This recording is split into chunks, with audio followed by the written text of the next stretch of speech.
I think in Warzone it's like the Jokal or something. Let's see if this so works. That would be the pistol you land and you can upgrade it immediately.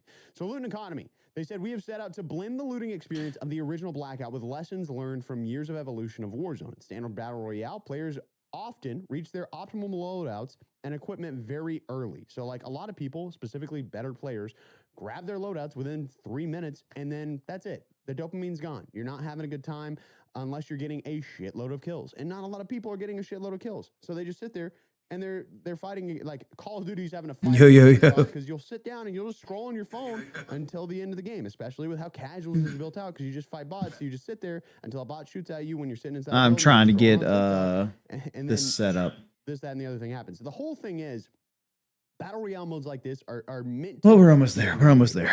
They want you to keep you on the edge of the seat, and that's why I think from a viewer perspective, this is going to be really, really good. I think when people get into this, I think we'll see that it's probably going to be great because of the way that like kind of everyone's brain has to turn a little bit while they're playing this. And I think this is going to give the opportunity to bring back Peter. What up, hey? It's fun for the casual player.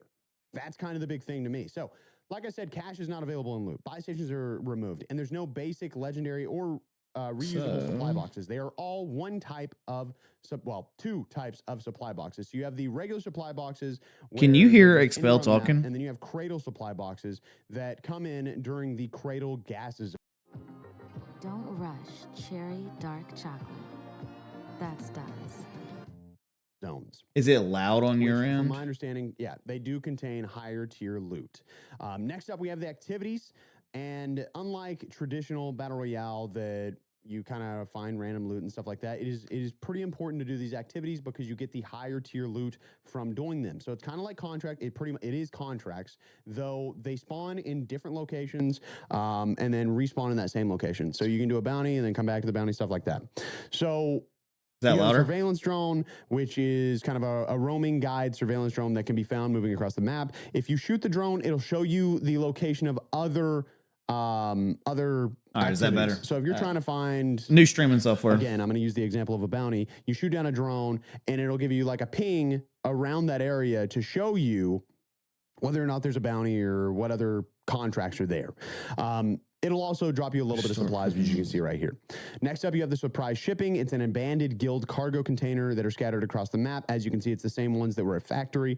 Approaching one will cause the container to open and release hostile guild combatants, eliminate all enemies to secure a reward, including a guaranteed armor satchel. A guaranteed armor satchel. More plates. Why is this not? Strongbox crack is a breachable guild breachable guild strongboxes can be found across the map. Players must first locate the safe cracker drive in order to begin the breach. Once activated, the strongbox will trigger an alarm and perform a local radar scan revealing nearby players on the attack map.